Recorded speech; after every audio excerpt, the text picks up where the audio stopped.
హైదరాబాద్ మెట్రోపై ప్రభుత్వం కీలక నిర్ణయం తీసుకుంది. ఎల్ఎన్టీ వాటాలు స్వాధీనం చేసుకుంది తెలంగాణ ప్రభుత్వం. ఈ నెల 30న 15,000 కోట్ల డీల్ పూర్తికి నిర్ణయం తీసుకుంది. మెట్రో బోర్డులో కీలక అధికారుల నియామకం చేపట్టనుంది. హైదరాబాద్ మెట్రో చైర్మన్ గా సిఎస్ రామకృష్ణరావును నియమించింది. మెట్రో ఎండీగా సర్ఫరాజ్ అహ్మద్ కొనసాగించారు. జయేష్ రంజన్, వికాస్ రాజ్ మెట్రో డైరెక్టర్లుగా, సుల్తానియా, డీజీపీ శివధర్ మెట్రో డైరెక్టర్లుగా నియమితులయ్యారు.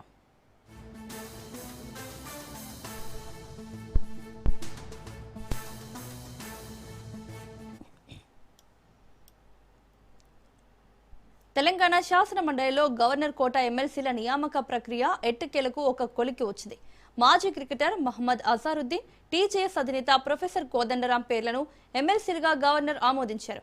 గతేడాది ఆగస్టు 30వ తేదీనే రాష్ట్ర కేబినెట్ వీరిద్దరి పేర్లను ఖరారు చేస్తూ తీర్మానం చేసి రాజ్ భవన్ కు పంపింది. పలు సాంకేతిక కారణాల వల్ల ఇన్నాళ్లు పెండింగ్ లో ఉన్న ఈ ఫైల్పై గవర్నర్ నేడు ఆమోద ముద్ర వేశారు. తెలంగాణ ఉద్యమ నేత కోదండరాంతో పాటు ప్రముఖ క్రీడాకారుడు అజారుద్దీన్ కు మండలిలో స్థానం దక్కడంపై రాజకీయ వర్గాల్లో ఆసక్తి నెలకొంది. త్వరలోనే వీరిద్దరూ ఎమ్మెల్సీలుగా ప్రమాణ స్వీకారం చేయనున్నారు.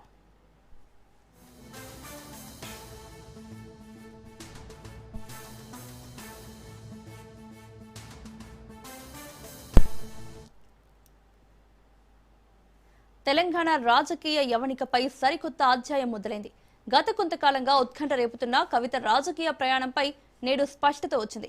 మేడ్చల్ జిల్లా మునీరాబాద్లో ఏర్పాటు చేసిన భారీ బహిరంగ సభలో ఆమె తన నూతన రాజకీయ పార్టీ తెలంగాణ రాష్ట్ర సేన పేరును అధికారికంగా ప్రకటించారు. ఈ సందర్భంగా తన తండ్రి కేసీఆర్ సారథ్యంలోని బీఆర్ఎస్ పార్టీపై ఆమె నిప్పులు చెరిగారు.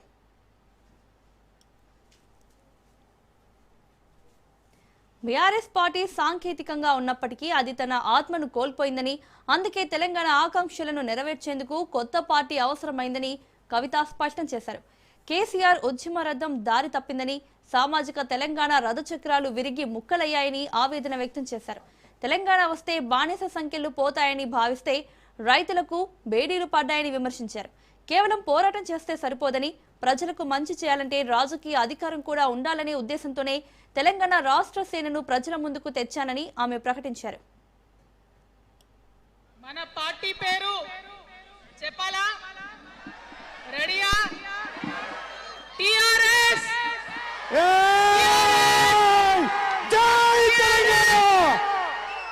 మన పార్టీ పేరు. తెలంగాణ రాజకీయాల్లో ఒరిజినల్ వార్ మొదలైంది. ఎమ్మెల్సీ కవిత నేడు తన కొత్త పార్టీ తెలంగాణ రాష్ట్ర సేన పేరును ప్రకటించడమే ఆలస్యం. అటు బీఆర్ఎస్ పార్టీ సోషల్ మీడియా వేదికగా విమర్శల దాడికి దిగింది. ఒరిజినల్ ఎప్పటికీ ఒరిజినలే అంటూ బీఆర్ఎస్ అధికారిక ఖాతాలో చేసిన ట్వీట్ ఇప్పుడు నెట్టింట వైరల్ గా మారింది.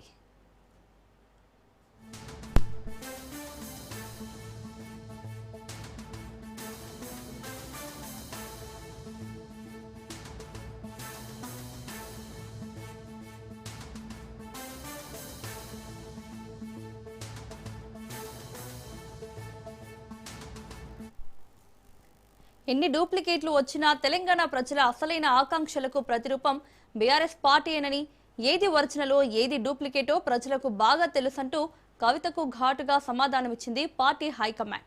గతంలో కేసీఆర్ స్థాపించిన పాత పేరును వాడుకొని ప్రజలను మభ్యపెట్టలేరని బీఆర్ఎస్ నేతలు మండిపడుతున్నారు. తండ్రి కేసీఆర్ పార్టీకి వ్యతిరేకంగా కూతురు కవిత కొత్త కొంపటి పెట్టడంపై గులాబీ శ్రేణులు సోషల్ మీడియా వేదికగా చురకలు అంటిస్తున్నారు.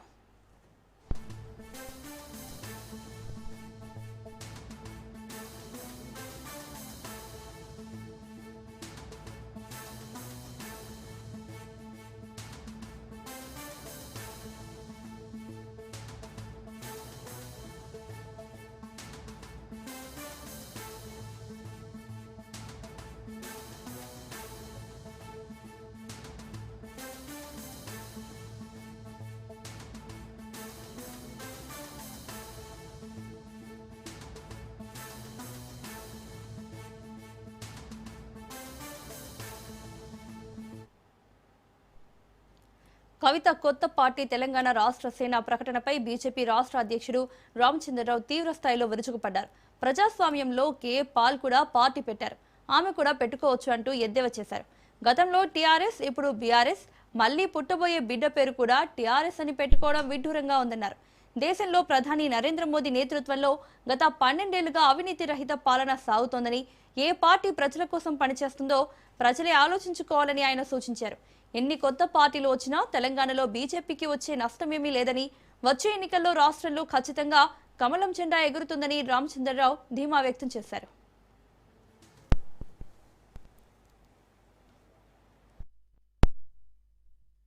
కార్యకర్తల ఒక సిద్ధాంతంలో పట్ల నిబద్ధత, కార్యకర్తల ఒక పని చేసేటటువంటి ఒక ఉత్సాహము, ఈ మూడు కూడా కలిసి వస్తే రేపు రాబోయే రోజుల్లో తెలంగాణలో భారతీయ జనతా పార్టీ అధికారంలో వస్తుందని చెప్పేసి నాకు పూర్తిగా నమ్మకం ఉన్నది. ఈరోజు రాజకీయాలు మారుతూ ఉన్నాయి, రాజకీయమైనటువంటి ఒక పరిస్థితులు మారుతూ ఉన్నాయి. చాలామంది పార్టీలు పెడుతున్నారు. ఇప్పుడు ఎవరో పార్టీ పెట్టారు కొత్తగా. సరే, పార్టీ పెట్టడం కేఏ పాల్ కూడా పార్టీ పెట్టింటుంది ఆ మధ్య.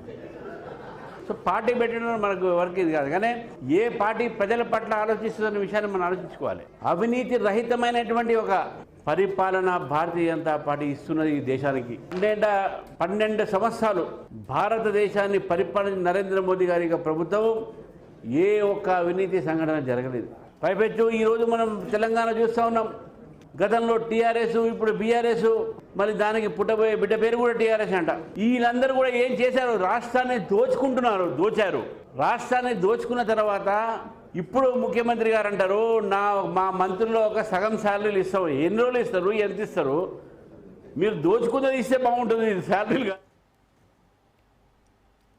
కవిత కొత్త పార్టీపై నిజామాబాద్ ఎంపీ ధర్మపురి అరవింద్ కీలక వ్యాఖ్యలు చేశారు.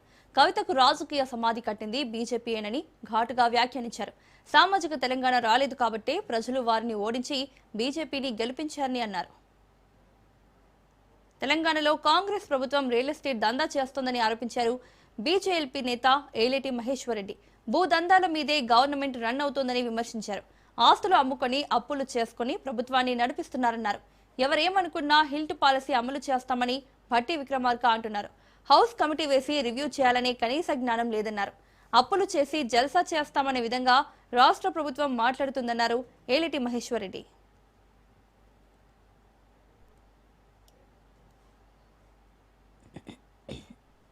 తెలంగాణ ఆస్తులు ఒకటొకటిగా తెగనమ్మేటువంటి వేల కోట్ల రూపాయల ఆస్తులు, లక్షల కోట్ల రూపాయల ఆస్తుల వేలంతో భూదందాల మీద, ఆస్తుల పెంపకం మీద మాత్రమే ఈ రాష్ట్ర ప్రభుత్వం నడుస్తున్నదని స్పష్టమైతా ఉన్నది. ఉప ముఖ్యమంత్రి నిక్కార్సుగా, సిగ్గు లేకుండా హిల్ట్ పాలసీ అమలు చేస్తాం 6 నెలల లోపల, ఎవరేమైనా మేము మాత్రం పూర్తిగా అమలు చేస్తాం, ఇక్కడ ఉన్నటువంటి భూములన్నీ తెగనమ్ముకుంటామని చెప్పేసి చెప్తున్నారంటే పూర్తిగా వీళ్ళు కేవలం ఈ రాష్ట్రంలో అప్పుల కుప్పల్ని పెంచుకోవడం కోసం మాత్రమే ఈ రాష్ట్ర ప్రభుత్వం పనిచేస్తున్నట్టుగా కనపడతా ఉంది. ఆర్టీసీ సిబ్బంది సమ్మెను అనౌన్స్ చేస్తే ఒక నిండు ప్రాణం శంకర్ గౌడ్ అనే వ్యక్తి నిన్న ఆత్మాహుతి చేసుకుని చనిపోతే, ఇంకొక వ్యక్తి లింగారెడ్డి అనే వ్యక్తి చావు బతుకులతో పోరాటం చేస్తా ఉంటే ఈ ప్రభుత్వం మాత్రం నిమ్మకు నీరెత్తనట్టుగా 10 లక్షల రూపాయలు ఎక్స్గ్రేషియా ఇచ్చి చేతులు దులుపుకునే ప్రయత్నం చేస్తా ఉన్నది. ఒక క్రీడాకారుడు ఈ రాష్ట్రానికి చెందినవాడని చెప్పేసి ఆయనకు ₹1 కోటి నజరానా ఇస్తారు, హైదరాబాద్ లో ప్లాట్ ఇస్తారు, డిఎస్పీ ఉద్యోగం ఇస్తారు. తెలంగాణలో పిట్టల దొర అని ఒక క్యారెక్టర్ ఉంటుంది, ఐడియా ఉందా? ఆంధ్రాకి వస్తే తుపాకీ రాముడు అంటారు. కట్టె తుపాకీ పెట్టుకొని, చినిపోయిన కోట్ వేసుకొని, లూజ్ ప్యాంట్ వేసుకొని తిరుగుతూ ఉంటుంది క్యారెక్టర్. చిన్నప్పటి నుంచి చూస్తూ ఉంటాము, ఊర్లలో నాటకాలు చేస్తూ ఉంటారు. సో ఇప్పటి నుంచి ఏళ్ళటి నుంచి మీరు ఇప్పటి వరకు పిట్టల దొర క్యారెక్టర్ చూసారు తెలంగాణలో, ఏళ్ళకి వెళ్ళి పిట్టల దొరసాని క్యారెక్టర్ చూస్తారు. ఇప్పటి వరకు చూడలేదు. ఆ బీజేపీ ఒడగొట్టింది ఆమెని, పాపం ఆమె రాజకీయ సమాధి బీజేపీ చేసింది. మరి ఆమె బాధ ఆమెకు ఉంటుంది కదా. ఆమెకి ఇంకా టీఆర్ఎస్ హ్యాంగ్ ఓవర్ పోయినట్టు లేదు, పేరు కూడా టీఆర్ఎస్ పెట్టుకున్నది, ఇంకా హ్యాంగ్ ఓవర్లే బతుకున్నట్టుంది. బీజేపీ సపోర్ట్ లేకుండా రాష్ట్రమైందా? ఇండియా పాకిస్తాన్ విభజనలో చాలా అతలాకుతలమైంది, 10,000 మంది చనిపోయినారు అనవసరంగా. ఇక్కడ కూడా 2009లో స్టేట్మెంట్ ఇచ్చి వెనక్కి తీసుకొని భగ్గుమన్న తెలంగాణలో మంచిర్యాల జిల్లాలో రాజకీయ వాతావరణం మరోసారి వేడెక్కింది. మాజీ మంత్రి జీవన్ రెడ్డి కవిత వ్యాఖ్యలపై ఘాటుగా స్పందించారు. తెలంగాణ ఉద్యమంలో కేసీఆర్ పాత్రను మరచిపోవడం బాధాకరమని కవిత విమర్శలను తప్పుపట్టారు. రాష్ట్ర సాధనలో కేసీఆర్ కీలక పాత్ర పోషించారని, కాళేశ్వరం ప్రాజెక్టు నుంచి రైతు బీమా వరకు అనేక సంక్షేమ కార్యక్రమాలు ఆయన నాయకత్వంలోనే సాధ్యమయ్యాయని గుర్తు చేశారు. ఏదో ఒక రాజకీయ పార్టీ రూపొందించి ఏర్పాటు చేయాలి. నేను ఇవాళ రేపు మా మిత్రులు ఎవరైనా సర్పంచ్ పోటీ చేయాలనుకుంటారే, వాళ్ళ లక్ష్యం సర్పంచ్ ఇదివరకు ఉన్న మీద ఎట్లా గెలవాలని ఉండాలి. అది డిపెండ్ చేసి ఇవాళ కేసీఆర్ గారిని, బీఆర్ఎస్ పార్టీని నేను ఏ విధంగా ఆటంకపరుస్తా, ఏ విధంగా నిలువరింపజేయగలుగుతా ఇదానమని బీఆర్ఎస్ పార్టీ నిలువరింపజేయడం నువ్వు కాదు ఎవడొచ్చినా ఏం కాదు చెప్పంటాను నేను బీఆర్ఎస్ పార్టీ అధికారాన్ని రావటం నిలువరింప చేయటం నీవు కాదు కదా ఇక రేవంత్ రెడ్డి అయిపోయింది పని ఏమైపోతుంది రేవంత్ రెడ్డి గారి బి టీమ్ గా తయారవుతుందా రేవంత్ రెడ్డి గారి యొక్క ఆలోచనలకు రూపకల్పన చేసే విధంగా బి టీమ్ ను రంగంలో తీసుకుని కనబడుతుంది నువ్వు ఏ టీమ్ తో కనబడి బి టీమ్ తో అవుతుందా గేమ్ లో ఏ టీం అనుకుంటారు ఏ టీమ్ తో కనబడి బి టీమ్ తో అవుతుందా అది కాదమ్మా ముందు అందరి లక్ష్యం ఒకటి చేసుకుందాం ముందు ఏదైతుందో ఈ రాష్ట్రాన్ని పట్టిన శని పీడ విరగడే విధంగా ఆ రేవంత్ రెడ్డి ఆయన తొలగించడానికి కొరకు ఏదైతుందో ప్రయత్నం చేద్దాం చెయ్యి నువ్వు కూడా యుద్ధం చేయి ప్రతిపక్ష పార్టీగా సంతోషపడతాం నువ్వు యుద్ధం చేయి ప్రతిపక్ష పార్టీగా సంతోషపడతావు అని చెప్పి అంటున్నావు నువ్వు బీఆర్ఎస్ పార్టీ మీద ఏదైతున్నదో నువ్వు బీఆర్ఎస్ పార్టీ శాపనార్థాలు పెడుతుంటే ఏమనుకోవాలి నువ్వు బీఆర్ఎస్ పార్టీ శాపనార్థాలు పెట్టకు తల్లి రాష్ట్రంలో అధికారంలో ఉన్నది రేవంత్ రెడ్డి గారు ఈ రాష్ట్రానికి ఏదైతుందో ఆయన నిజంగా మంచి చేస్తే సంతోషపడదుమే నిజంగా మంచి చేస్తామని మంచి చేస్తూ ఒక రెండు చెప్తారు మహాలక్ష్మి పాప ఆర్టీసీ కార్మికులైతే శంకర్ గౌడ్ బలైపోయిండే ఆ నిధులు సక్రమంగా ఇచ్చి ఉండున్నట్టయితే ఆర్టీసీ కార్మికులు ఉద్యమించేది కాదు ఆర్టీసీ కార్మికులు సమ్మె విరమించడం పట్ల కవిత నూతన పార్టీపై రాష్ట్ర ప్రభుత్వ విప్ ఆది శ్రీనివాస్ స్పందించారు ఆర్టీసీ కార్మికులు పిట్టల్లో రాలిపోతుంటే బీఆర్ఎస్ నేతలు ఆనాడు సంబరాలు చేసుకున్నారని ఆర్టీసీని రాజకీయం చేస్తుంది బీఆర్ఎస్ఏనని విమర్శించారు ఆర్టీసీని ఆదుకునే ప్రయత్నం చేస్తోంది ప్రజా ప్రభుత్వం అని తెలిపారు కార్మికుల పక్షాన నిలబడి సమ్మె విరమించేలా ప్రభుత్వం చొరవ తీసుకుందన్నారు ఆది శ్రీనివాస్ ఉద్యమాన్ని అడ్డు పెట్టుకుని ఏదో రాజకీయం చేయాలని చూసుకున్న వారికి మా ప్రభుత్వం యొక్క చిత్తశుద్ధి ఈరోజు కనిపించిన వేళ మేము కార్మికుల పక్ష పార్టీగా ఉన్నామని చెప్పేటువంటి ప్రయత్నం చేస్తూ భవిష్యత్తులో కూడా ఆర్టీసీకి మేలైనటువంటి కార్యక్రమాలు ప్రభుత్వ రంగ సంస్థలో అత్యధికమైనటువంటి పెద్ద సంస్థగా ఉన్నటువంటి ఆర్టీసీ ప్రయోజనాలు కాపాడడం ఈ ప్రభుత్వం యొక్క లక్ష్యము రేవంత్ రెడ్డి గారి లక్ష్యం అన్నమాట సందర్భంగా కవిత కేసీఆర్ కూతురు ఈరోజు కొత్త పార్టీ పెట్టింది తెలంగాణ రాష్ట్ర సేన అంటే టీఆర్ఎస్ కొత్త పార్టీని మేము స్వాగతిస్తున్నాం కవిత మాటల్లో కేసీఆర్ ని ఉద్దేశించి మనసు లేని మనిషి అని చెప్తున్నది మేము అదే చెప్తున్నాం కదా మొదటి నుంచి మా రేవంత్ రెడ్డి గారు పీస్ అధ్యక్షుల్లో ఉన్న నాటి నుంచి కూడా మేము అదే చెప్తున్నాం ఈ రోజుకైనా కేసీఆర్ గారు కూతురే గారాల కూతురు కొత్త పార్టీ పెట్టినప్పుడు కేసీఆర్ పై చేసినటువంటి విమర్శలు కవిత ఏమంటున్నది మేము అధికారులకు వస్తే ఇది చేస్తాం అది చేస్తామని చెప్పే ప్రయత్నం Hyderabad startup Skyroot aerospace విక్రమ్-1 రాకెట్ ను శ్రీహరికోటకు పంపింది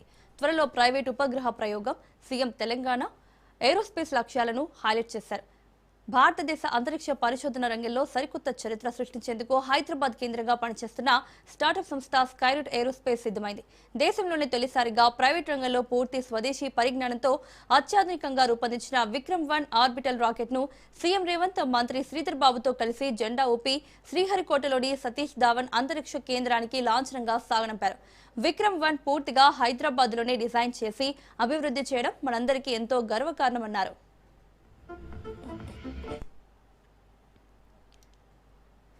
ప్రజలు తమ సమస్యల పరిష్కారం కోసం ప్రభుత్వ కార్యాలయాల చుట్టూ తిరిగే పరిస్థితి ఉండకూడదన్నదే ఈ ప్రజా ప్రభుత్వ ప్రధాన ఉద్దేశమని మంత్రి పొంగులేటి స్పష్టం చేశారు రాయగూడెం అజయ్ తండా చెరువు మాదారం మంగాపురం తండా అప్పల నరసింహాపురం బుద్దారం కట్టుకాచారం కొంగర రాజారాంపేట బైరవనిపల్లి గ్రామ పంచాయతీలకు చెందిన ప్రజలతో మంత్రి పొంగులేటి ముఖాముఖి భేటీ అయ్యారు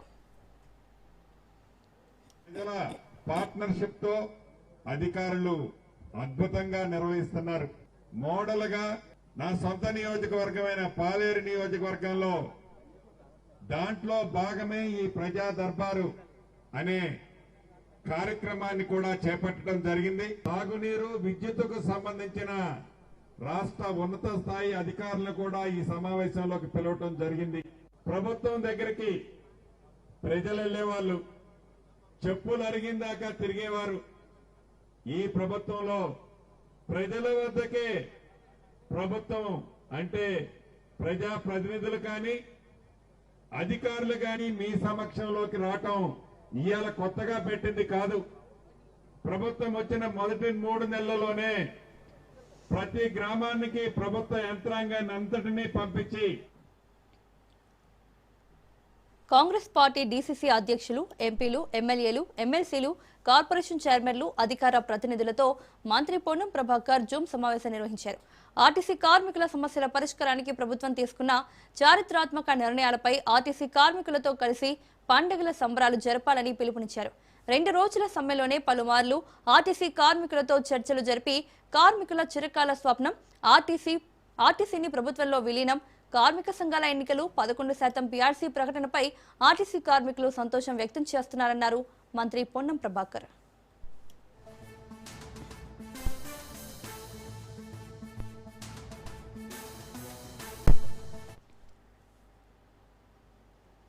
తంగళ్లపల్లి మండలం బద్దనపల్లి ఐకేపీ కొనుగోలు కేంద్రాన్ని బీఆర్ఎస్ వర్కింగ్ ప్రెసిడెంట్ కేటీఆర్ పరిశీలించారు. కాంగ్రెస్ ప్రభుత్వం ఈ రోజు వరకు ఒక్క గింజ కొన్న పాపాన పోలేదని విమర్శించారు కేటీఆర్. ప్రభుత్వం వడ్లు కొంటే మద్దతు ధరతో పాటు బోనస్ చెల్లించాల్సి వస్తుందని, కాంగ్రెస్ ప్రభుత్వం జాప్యం చేస్తుందన్నారు.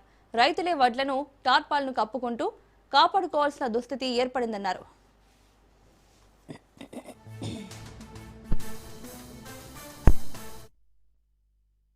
15 రోజుల కిందట నెల రోజుల కింద వడ్లు తెచ్చి సెంటర్లలో పోస్తే ఈ రోజు వరకు ఒక్క గింజ కొన్న పాపాన పోలేదు. ఇక్కడికి వస్తుంటే నేను మా రైతు సోదరులతోని కొంతమంది మా నాయకులతో మాట్లాడుతుంటే వాళ్ళు చెప్పింది ఏమంటే ఈ రోజు వరకు ఏ ఒక్క ఐకేపీ సెంటర్ కూడా ఏ ఒక్క కొనుగోలు కేంద్రానికి కూడా రైస్ మిల్ అలాట్మెంట్ చేయలేదు. రైస్ మిల్ అలాట్ చేయకపోతే ఎవరు జోక్తారు, ఎవరు కొంటారు, తీసుకుపోయి ఎక్కడ మరి వాటిని దించుతారు. ఇవన్నీ కూడా ప్రభుత్వానికి తెలియదని కాదు. కానీ వాళ్ళ భయం ఏంటంటే వడ్లు కొంటే బోనస్ ఇవ్వాలి, వడ్లు కొంటే మద్దతు ధర ఇవ్వాలి, 2300 ఇవ్వాలి, వడ్లు కొంటే మళ్ళీ 500 బోనస్ ఇవ్వాలి. సపరేట్ రైతులను మజ్బూర్ చేసి అమ్ముకునేటట్టు చేస్తే వాళ్ళకి 500 ఇచ్చుడు తప్పుతుంది, వాళ్ళకి 2300 ఇచ్చుడు తప్పుతుంది, బోనస్ ఇచ్చుడు తప్పుతుంది. బయట దళారులతో కుమ్మక్కైతే వాళ్ళు కొన్ని పైసలు కూడా మనకు ముట్ట చెప్తారు కమిషన్ రూపంలో అని ప్రభుత్వం ఆలోచన. ఇవాళ ఒక్కొక్క రైతుకు మీరు ఇచ్చిన మాట, కౌలు రైతులకు స్వయంగా రాహుల్ గాంధీ గారు ఉత్తరం రాసింది, మేము మీకు రైతు బంధు ఇస్తాం, రైతులు భూ యజమానులతో సమానంగా మీకు కూడా ఇస్తామని చెప్పి వాళ్ళకి మాట ఇచ్చింది. రైతు కూలీలు ఎవరైతున్నారో వాళ్ళకు కూడా చెప్పిండ్రు నెలకు 1000 రూపాయలు ఇస్తామని. పంటలకు మద్దతు ధరిస్తామన్నారు, బోనస్ అన్నారు. ఇప్పటి వరకు బోనస్ లేదు, మరి అట్లాగే పంటలు కొనుడు లేదు, కనీసం రైతు బంధు వేసుడు లేదు, కనీసం కాంటాలు పెట్టి జోకుడు కూడా లేదు. దౌర్భాగ్యమైన పరిస్థితి బహుశా తెలంగాణ రాష్ట్రం వచ్చిన తర్వాత ఎన్నడూ ఈ రాష్ట్ర రైతాంగానికి లేదు. మా రైతు సోదరుల సమక్షంలో ఈ ప్రభుత్వాన్ని, రేవంత్ రెడ్డి ప్రభుత్వాన్ని డిమాండ్ చేస్తా ఉన్నాం. మా పార్టీ తరఫున ఈ ప్రాంత ఎమ్మెల్యేగా కూడా డిమాండ్ చేస్తా ఉన్నాం. వెంటనే సెంటర్లలో మీరు కాంటాలు పెట్టడం స్టార్ట్ చేయండి, మిల్లుల అలాట్మెంట్ స్టార్ట్ చేయండి. రైతులకు మీరు చెప్పినట్టుగా 500 బోనస్తో సహా 2350 రూపాయల కనీస మద్దతు ధర ఏదైతే ఉందో మొత్తం చెల్లించాల్సిన బాధ్యత ప్రభుత్వాన్ని. చెల్లించకపోతే తప్పకుండా మేము కూడా రోడ్డు ఎక్కుతాం. తప్పకుండా అన్ని మండలాల్లో అన్ని సెంటర్ల దగ్గర కూడా రోడ్ ఎక్కి రైతుల తరఫున పోరాడే ఆలోచన వెంటనే చేస్తాం. మా సోదరులందరినీ కూడా నేను కోరుతా ఉన్నా, రాబోయే 4-5 రోజులు అన్ని సెంటర్లు కూడా విస్తృతంగా తిరుగుదాం. రాష్ట్ర రైతాంగం తరఫున ప్రభుత్వం మీద ఒత్తిడి పెడదాం. ప్రభుత్వం దిగి వచ్చి వెంటనే కొని డబ్బులు వేసేటట్టు, వాళ్ళకు మరి పైసలు ముట్ట చెప్పేటట్టు వాళ్ళ తరఫున. నర్సాపూర్లో మంత్రి వివేక్ పర్యటన ఉద్రిక్త వాతావరణానికి దారితీస్తుంది. మహిళలకు నెలకు 2500 రూపాయలు ఇస్తామని ఇచ్చిన హామీపై ఎమ్మెల్యే సునీత లక్ష్మారెడ్డి మంత్రిని నేరుగా ప్రశ్నించారు. దీనికి స్పందించిన మంత్రి వివేక్ గత ప్రభుత్వంపై తీవ్ర విమర్శలు గుప్పించారు. ముఖ్యంగా కేసీఆర్ పాలనలో 1000 కోట్ల రూపాయల అప్పులు చేశారని ఆరోపించారు. ఆర్టీసీ కార్మికుల సమ్మె కూడా గత ప్రభుత్వ వైఫల్యాల ఫలితమేనని పేర్కొన్నారు. ఇదే సమయంలో కాంగ్రెస్, బీఆర్ఎస్ పార్టీల నాయకుల మధ్య నినాదాలతో వాతావరణం మరింత వేడెక్కింది. జిల్లా కలెక్టర్ ప్రతిమా సింగ్ పరిస్థితిని అదుపులోకి తీసుకురావడానికి ప్రయత్నించినా ఇరు వర్గాలు వినిపించుకోలేదు. పోలీసులు కూడా పరిస్థితిని నియంత్రించడానికి తీవ్రంగా శ్రమిస్తున్నారు. ప్రస్తుతం నర్సాపూర్లో ఉద్రిక్త పరిస్థితులు కొనసాగుతున్నాయి.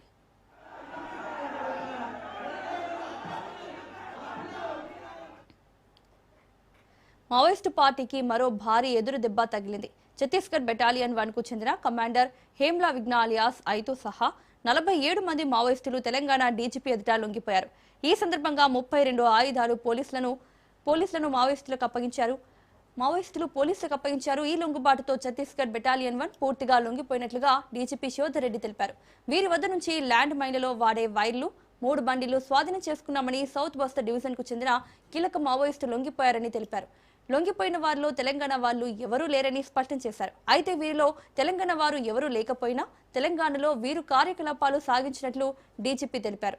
లొంగిపోయిన వారికి రాష్ట్ర ప్రభుత్వం ఇస్తున్న పునరావాస ప్యాకేజ్ అందిస్తామని, అలాగే అదనంగా కేంద్ర ప్రభుత్వం ఇచ్చే ప్రోత్సాహం కూడా అందిస్తామన్నారు.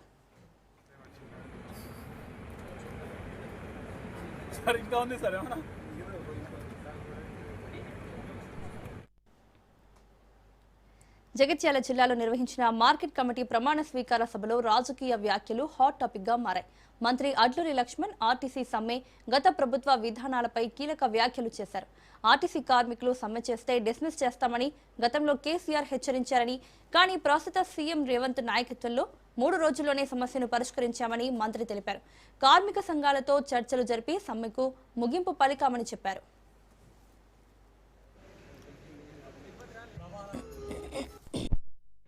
కొన్ని రోజుల నుంచి 3 రోజుల నుంచి ఈ రాష్ట్రంలో ఉన్నటువంటి ఆర్టీసీ కార్మికులు వారి న్యాయమైన డిమాండ్ల కోసం మరి సమ్మె చేస్తున్న సందర్భంలో గౌరవ ముఖ్యమంత్రి రేవంత్ రెడ్డి గారి యొక్క ఆదేశం, వారి యొక్క ఆలోచన పరంగా గౌరవ ఉప ముఖ్యమంత్రి గారు పట్టి విక్రమార్ గారు, అదేవిధంగా ఆ శాఖ మంత్రివర్యులు పొన్నం ప్రభాకర్ గారు, పెద్దలు ఈ జిల్లాకు సంబంధించిన సీనియర్ మంత్రివర్యులు మన శ్రేయభిలాషి శ్రీధర్ బాబు గారు, డాక్టర్ వివేక్ గారు, నేను సుమారు 2:30 రాత్రి 2:30 వరకు ఏదైతే న్యాయమైన సమస్యల విషయంలో మన కార్మికులు ఆర్టీసీలో ప్రయాణించే వాళ్ళంతా మన ప్రజలు, సామాన్య మధ్యతరగతి ప్రజలందరూ కూడా ప్రయాణిస్తున్నారు. రోజు వందలాది మంది దూర ప్రాంతాలకు ఆర్టీసీ ద్వారా మా సోదరిమణులు ఉచిత బస్ సౌకర్యం కానీ, గ్రామీణ ప్రాంత రైతాంగానికి ఆ బస్ ద్వారా గ్రామీణ నుంచి జగిత్యాల టౌన్ కానీ ఇతర దూర ప్రాంతం వెళ్ళే విధంగా మరి తీవ్రమైన ఎండ ఉంది, ఇబ్బందులు అవుతున్నాయి. సమ్మె ఎక్కువ దూరం పొడిగించేద్దని చెప్పి ఒక ఆలోచనతో ముఖ్యమంత్రి గారు ఒక మాట చెప్పినారు, మన కార్మికులు, మన ప్రజలు, మన ఆర్టీసీని కాపాడుకోవాలి. మీరు ఎంత ఇబ్బంది. ప్రధాని మోదీ తెలంగాణ పర్యటన ఖరారైంది. మే 9న ఆయన రాష్ట్రంలో పర్యటించనున్నారు. ఈ సందర్భంగా పలు అభివృద్ధి కార్యక్రమాలకు శంకుస్థాపన చేయబోతున్నారు. అనంతరం పరేడ్ గ్రౌండ్ లో భారీ బహిరంగ సభ నిర్వహణకు తెలంగాణ బీజేపీ ఏర్పాట్లు చేస్తోంది. అయితే 3వ ప్రధాని అయ్యాక మోదీ తెలంగాణలో పర్యటించడం ఇదే తొలిసారి కావడంతో ఈ టూర్ను తెలంగాణ బీజేపీ ప్రతిష్టాత్మకంగా తీసుకుంటోంది.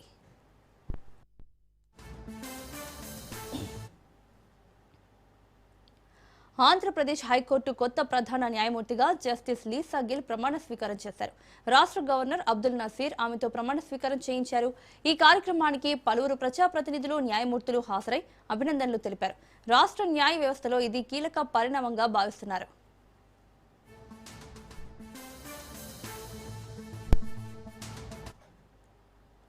అంతర్జాతీయ పరిణామాలు ప్రొద్దుటూరులో ఇంధన సంక్షోభానికి దారితీశాయి. ఇరాన్, అమెరికా మధ్య నెలకొన్న ఉద్రిక్త పరిస్థితుల ప్రభావం నేరుగా డీజిల్ నిల్వలపై పడింది. గత 3 రోజులుగా ప్రొద్దుటూరులోని పెట్రోల్ బంకులు డీజిల్ నో స్టాక్ బోర్డులతో దర్శనమిస్తున్నాయి. రోజుకు సగటున 5 నుంచి 10,000 లీటర్ల విక్రయాలు జరిగే చోట ఇప్పుడు చుక్క డీజిల్ కూడా దొరకని పరిస్థితి నెలకొంది. ఎక్కడైనా కొద్దిపాటి నిల్వలు ఉన్నాయని తెలిస్తే చాలు వాహనదారులు వందల సంఖ్యలో క్యూ కడుతున్నారు.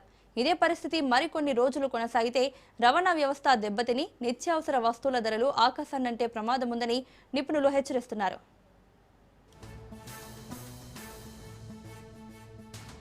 డీజిల్ బాగా ఇబ్బందిగా ఉండేది. మనం 10 మంది ఉన్నాము, రోజు నమ్మలేదు ఇబ్బంది, డీజిల్ లేకుండా బాగా ఇబ్బందిగా ఉండేది.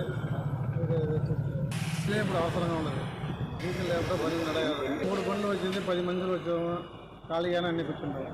పని లేదు, కూర్చున్నాం ఖాళీగా, డీజిల్ లేదు, ఖాళీగా ఉంటాం. అక్కడ నుంచి ఇప్పుడు 3 బంకులు తిరిగానండి. ఎక్కడికి వెళ్ళినా డీజిల్ లేదంటున్నారు, డ్రమ్స్ పెట్టేసి అంటున్నారు, అసలు అక్కడ అవైలబిలిటీ లేదని అంటున్నారు. సో ఇది యుద్ధం కోసం మరి వీళ్ళు ఏమన్నా రేట్ పెంచడానికి చేస్తున్నారు, కొంచెం రేట్ చేస్తున్నారు. అక్కడ డీజిల్ అయితే దొరకట్లేదు. 10 ఎకరాల రైతుని సరిగ్గా కోతలు కోసి ఏపీలో పలు చోట్ల పెట్రోల్ బంకులు మూతపడిన నేపథ్యంలో సీఎం చంద్రబాబు అత్యవసర సమీక్ష నిర్వహించారు. పలు జిల్లాల్లో వాహనదారులు ఎదుర్కొంటున్న ఇబ్బందులపై వివరాలు సేకరించారు. ఈ సమస్యను అత్యంత ప్రాధాన్యంగా తీసుకున్న సీఎం వెంటనే చర్యలు తీసుకోవాలని సీఎస్తో పాటు పౌర సరఫరాల శాఖ అధికారులకు స్పష్టమైన ఆదేశాలు జారీ చేశారు. జిల్లా కలెక్టర్లతో సమన్వయం చేసుకుని పరిస్థితిని చక్కదిద్దాలని సూచించారు. అదేవిధంగా పెట్రోల్ బంక్ యజమానులు మరియు ఆయిల్ కంపెనీలతో చర్చలు జరిపి సమస్యను తక్షణమే పరిష్కరించాలని సీఎం ఆదేశించారు.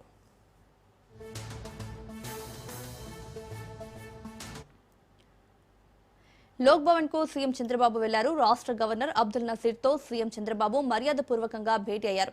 స్వల్ప అస్వస్థత కారణంగా ఆసుపత్రిలో చేరిన గవర్నర్ ను పరామర్శించారు. గవర్నర్ ఆరోగ్య పరిస్థితిపై యోగక్షేమాలు తెలుసుకున్నారు. అనంతరం గవర్నర్ త్వరగా కోలుకోవాలని ఆకాంక్షించారు సీఎం చంద్రబాబు.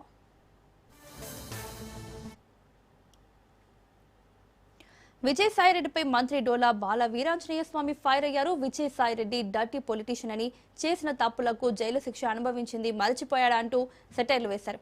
ఏటూగా ఉన్న విజయసాయిరెడ్డిని వైసీపీ నుంచి బయటకు తోసేశారని, అలాంటి వ్యక్తి 3వ రాజకీయ ప్రత్యామ్నాయ శక్తిగా ఎలా ఎదుగుతాడని ప్రశ్నించారు.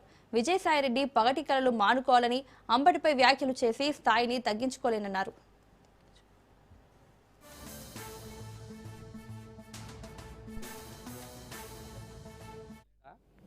లేడా? ఇంతమంది రాజ్యసభ సభ్యుడిగా ఉన్నాడు కదా, నంబర్ 2 నంబర్ 3 అని చెప్పుకున్నాడు కదా. ఇంకా ఆయన ఇచ్చేదేంది, చేసేదేంది చెప్పండి? 3 ఏందండి? ఇప్పుడు చాలా పార్టీలు ఉన్నాయి కదా, పోటీ చేస్తుంటే ఒకటి ఎంతమంది నామినేషన్ వేస్తున్నారు, ఎక్కడ పోయినా రోడ్లు చూస్తున్నారు, ఇండస్ట్రీస్ వస్తున్నారు. వైసీపీ ఆవిర్భావం నుంచి దళితులు, బలహీన వర్గాల సమస్యలపై పోరాడుతూనే ఉందన్నారు ఎమ్మెల్సీ లీలా అప్పిరెడ్డి. విజయవాడ నడిబొడ్డున డాక్టర్ బిఆర్ అంబేద్కర్ విగ్రహాన్ని జగన్ ఏర్పాటు చేశారన్నారు. చంద్రబాబు కనీసం అక్కడకు వెళ్లి ఆ మహనీయుడికి నివాళులర్పించలేదన్నారు. వైసీపీ ఎస్సీ విభాగానికి అనేక బాధ్యతలున్నాయని, మిగిలిన విభాగాల కంటే మీ విభాగం ద్వారా పార్టీ గలాన్ని విస్తృతంగా ప్రజల్లోకి తీసుకెళ్లాలని సూచించారు. కూటమి ప్రభుత్వం అబద్దాలను తిప్పికొట్టేలా సిద్ధంగా ఉండాలని, మరింత కష్టపడి పార్టీ లైన్ను విస్తృతంగా ప్రజల్లోకి తీసుకెళ్లాలన్నారు.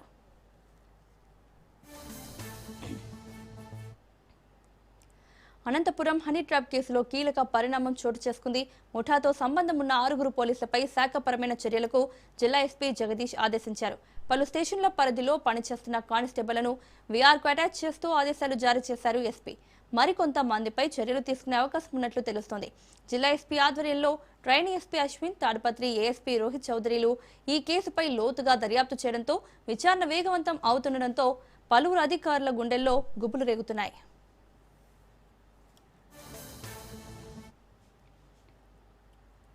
వైసీపీ ఎమ్మెల్సీ అనంతబాబు వ్యవహారం కీలక మలుపు తిరిగింది. కాకినాడలోని మొబైల్ కోర్టు అనంతబాబుకు 14 రోజుల రిమాండ్ విధించింది. అనంతరం పోలీసులు ఆయనను రాజమహేంద్రవరం కేంద్ర కారాగారానికి తరలించారు. డ్రైవర్ వీధి సుబ్రహ్మణ్యం హత్య కేసులో ఈ పరిణామం చోటు చేసుకుంది. ఈ కేసులో కీలక సాక్షులను డబ్బులతో ప్రలోభపెట్టి తమ వైపు తిప్పుకునే ప్రయత్నం చేయడం, అలాగే బెదిరింపులకు పాల్పడినట్లు ఆరోపణలు రావడంతో పోలీసులు అనంతబాబును అరెస్ట్ చేశారు.